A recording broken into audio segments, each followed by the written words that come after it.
The DeTomaso P72 has finally seen its long-awaited debut, and it was supposed to be the last of a dying breed. Manual, mid-engine, naturally aspirated V12 with Pagani-level design and attention to detail that pays a faithful homage to DeTomasos of old. Except they just ruined the car by replacing the 6.2-liter V12 with the Mustang engine? Hi guys, I'm Shmi and you're watching Vinstagram.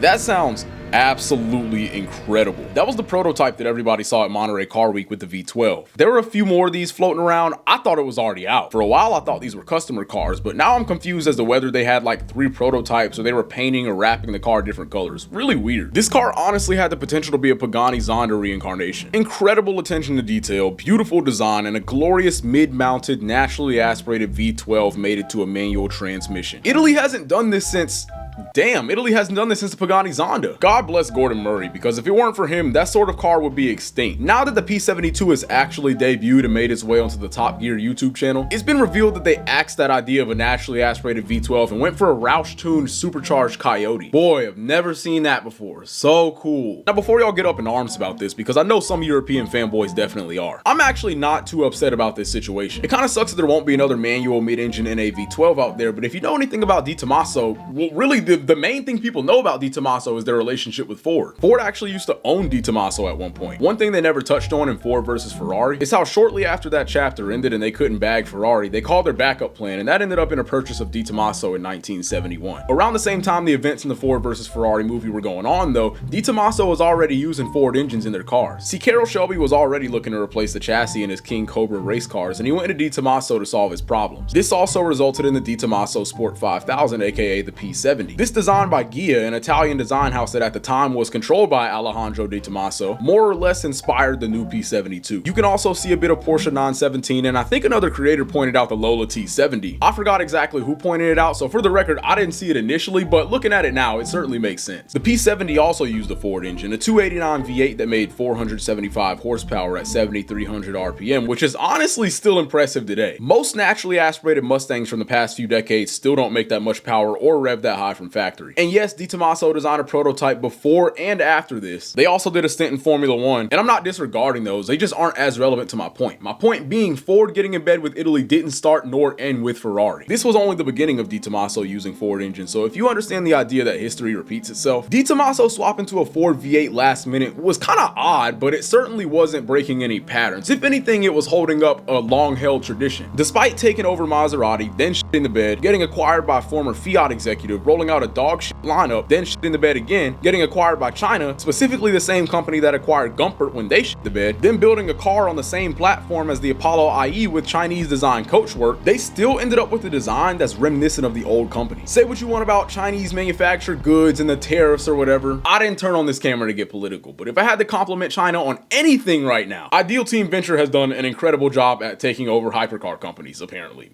Where were we? The very first DeTomaso sports car, the Vallelunga, shared a 4-cylinder with the Ford Cortina. After that, the Mangusta came with a 4.7-liter iron block V8 from Ford. Then most famously, the DeTomaso Pantera used the 351 Cleveland. And this is the one I hear people refer to as the Italian mid-engine Mustang, which it's nothing like a Mustang, but whatever floats your boat, I guess. There's actually a guy in my area who brings his to Cars and Coffee every month. Very loud piece of kit. Like, yeah, the Mustang and the Pantera shared engines, but that's about it. We might as well call a GT40 a Mustang at that point. They also tried doing a bunch of weird shit throughout the 90s that nobody wanted, which is probably why they went bankrupt right after they tried to start making regular traffic, and then just became known throughout the 2010s as that Italian company who made a car with a Mustang engine. But then in 2019, DeTomaso, a company that I didn't even realize still existed, came out of nowhere at Goodwood Festival of Speed with the P72 concept. It's crazy to think that I just graduated high school when this concept dropped, and now we're finally getting the new thing. Like this car was made by Rockstar Games or Playboy Cardi or somebody. We got the DeTomaso P72 in GTA 5 PS5 before we got it in real life. We got a Playboy Cardi album before this car came out. But the new P72 was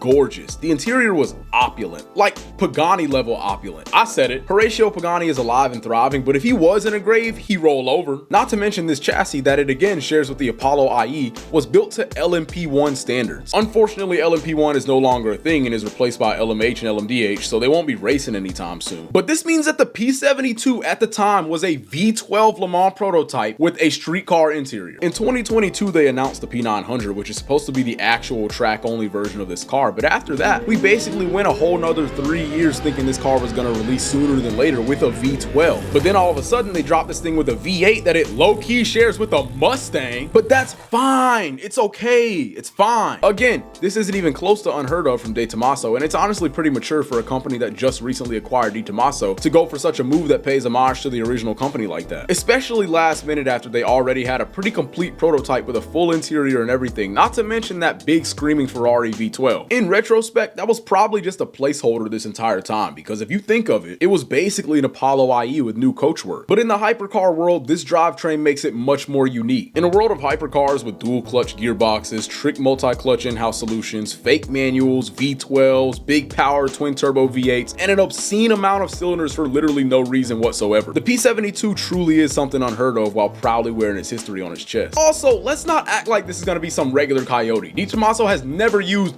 regular Ford engines. If I had to assume, it's probably running the Illuminator forged internals, and for $2 million it better be. Also, it's supercharged, which is rare for Coyote straight out of the factory. I don't think America's ever gotten a supercharged Coyote, but ask the Australians about it if you're not scared of FOMO. It's tuned by Roush and it's gonna be revving higher. I heard in excess of 7,500 RPMs. Hopefully we'll finally get an 8,000 RPM OEM Coyote. That would be very 60s Ford power prototype of them, and I'm so here for it. Besides being caught off guard, I don't understand how anyone is up in arms about this decision. You're literally getting a modern rendition of a 60s prototype race car that's running on an engine that's basically the newest version of what they used to use. Not to mention, it's running on an actual Le Mans prototype chassis. Again, maybe not one that actually raced, but one that was built to LMP1 standards. And to top it all off, it has one of the best designs in the game, inside and out. In a world where every hypercar has to be this extreme cutting edge design with a park bench sized wing and carbon fiber everything with crazy looking headlights and taillights and an interior that has a very fighter jet looking aesthetic. That term is so cringe at this point. This maintains a modern rendition of a more conservative design philosophy, and I think they'll start showing their age much later than something like an Apollo IE or a McLaren Senna or a Lamborghini Sion. I'm not saying that the 2017 Ford GT wasn't good, but if they want to pay homage to the original as faithfully as the P72 does to its roots while bringing it up to 2025 standards and actually putting it on a chassis that will be able to put them back in the highest class of Le Mans, they'll do something like this, but they won't. The P72 is severely underpowered compared to other cars in its price range that are making in excess of 1,000 horsepower, and this is the first time I've ever even mentioned that because the car weighs 2,500 pounds. But that's not even the point, and also I just don't care. Most of the owners will never use all 2,000 horsepower that these cars are making these days. 750 horsepower is already excessive for what you can realistically use in a spirited driving scenario on the road, especially when you consider that most of the customers are not race car drivers and do not have that kind of skill, knowledge, or reflexes like a race car driver. By the time you muster the courage to put your foot all the way down, you'll be at the end of the straight, and if you look at how a lot of these owners drive them, they don't even have the balls to stay in it through the corners anyways. Over the Valkyrie, over the Venom F5, over the Jesko, over the GMA T50, this might be my favorite hypercar out right now. Full stop.